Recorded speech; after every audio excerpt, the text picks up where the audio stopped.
It was a quiet Thursday afternoon in Greenwood Estates, the kind of suburb where every lawn looked copy-pasted from a magazine cover. I was in my garage, fixing my old lawnmower, when I noticed a white pickup truck roll slowly past my driveway. Bold black letters on the side read, HOA Enforcement Unit. 2 men inside were wearing matching polo shirts with the same logo.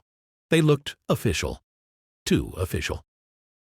Welcome to Silent Divide Tales. Make sure you like and subscribe because you don't want to miss tomorrow's story. At first, I thought they were just patrolling again, checking for paint chips or uncut grass like usual. But when they parked beside my electrical meter and pulled out wire cutters, I knew something was wrong. One of them glanced at my house, then said, "This guy's 2 months behind on HOA fees. Cut the power." Sheldon?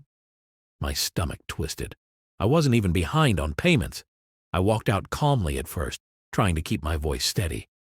"You can't just touch that. That's illegal." The shorter one smirked. "HOA orders, buddy. You can take it up with the board." Before we dive in deeply, let us know in the comments what country or which city you're watching this story from. We'd love to know how far this story travels. The taller man stepped out first, flashing a badge that actually looked real this time. "Mr. Harris, right?" he asked, his tone sharp and businesslike. "You've been issued multiple notices for unpaid HOA maintenance fees. You've ignored them all. We're authorized to disconnect your power until it's resolved." I froze, my hands greasy from fixing the mower. "That's a mistake," I said quickly. "I paid last week. Check your system." The shorter man crossed his arms. "We don't handle billing disputes, we just enforce." Something about the way he said enforce made my skin crawl. They weren't rude, but they had that cold confidence, like they'd done this many times before and didn't care whose house it was. They walked straight toward the power box by my fence, one carrying heavy insulated gloves, the other a metal toolbox. The sound of the latch clicking open echoed in the quiet afternoon. I felt anger rising in my chest. You can't just shut off someone's power because of a mistake. The taller man barely looked up. "Sir, stand back. This'll only take a minute." But deep down, I knew something wasn't right. The hum from the power line sounded off, sharper, louder. Something was building. I took a few uneasy steps back as they crouched by the meter. The taller one opened the metal cover while the shorter man knelt beside him, digging through the toolbox. The smell of hot dust and ozone filled the air, a sign the line was still live. I tried to warn them. "Hey, careful," I said, raising my voice. "That breaker's been acting weird lately. My electrician was here yesterday, said something about a grounding issue." They didn't even turn around. The shorter one muttered, "We've done this 100 times. He pulled out a thick orange cable and clipped something to the side of the box. Sparks snapped for a split second, but he ignored it. Inside, my dog started barking wildly, scratching at the window. Even he could feel the tension building. I felt sweat trickle down my back as I watched them work. The taller enforcer reached for the main line, his gloved hand trembling slightly as he tried to clamp it. I could hear the electric hum grow louder, like a storm trapped inside the box. "Wait!" I shouted. "That wire's still—" Before I could finish, there was a sharp crackle, followed by a sudden burst of light. The flash was blinding, like a camera going off right in my face.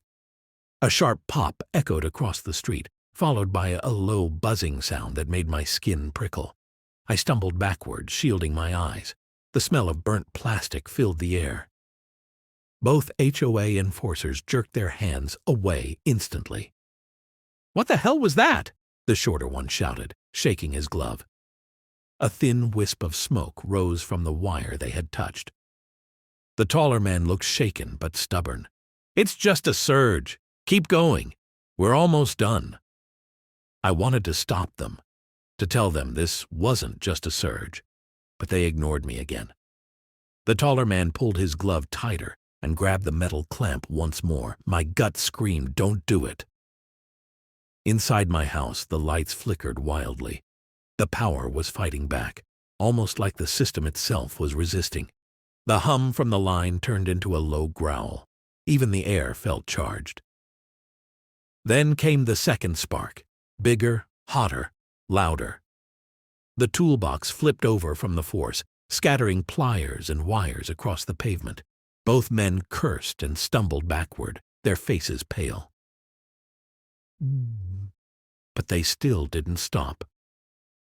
The taller man wiped sweat from his forehead, his hand shaking slightly. "We're finishing this," he said through gritted teeth. He reached again toward the power box, stubbornly refusing to give up. The shorter one hesitated but followed his lead, crouching beside him. I stood several feet away, my heart pounding, every muscle tight with dread. "Please," I warned, my voice cracking. "The grounding's unstable. You're going to—" Before I could finish, there was a deafening crack, like thunder exploding at arm's length. A blinding blue arc of electricity shot out from the meter, crawling up the metal clamp and striking both men in an instant. Their bodies stiffened as the surge threw them backward onto the driveway. The smell of burnt rubber and smoke filled the air. I froze, wide-eyed, too stunned to move. My porch light flickered once, then went completely dark. For a moment the entire street was silent. No birds, no engines, just the faint sizzle of cooling wires. Then I exhaled shakily, realizing what had just happened. They had tried to cut my power, and the power had cut them instead. The end. Please like and subscribe for more rich stories like this. Comment below what city or country you're watching from. We'd love to know where our viewers are tuning in from.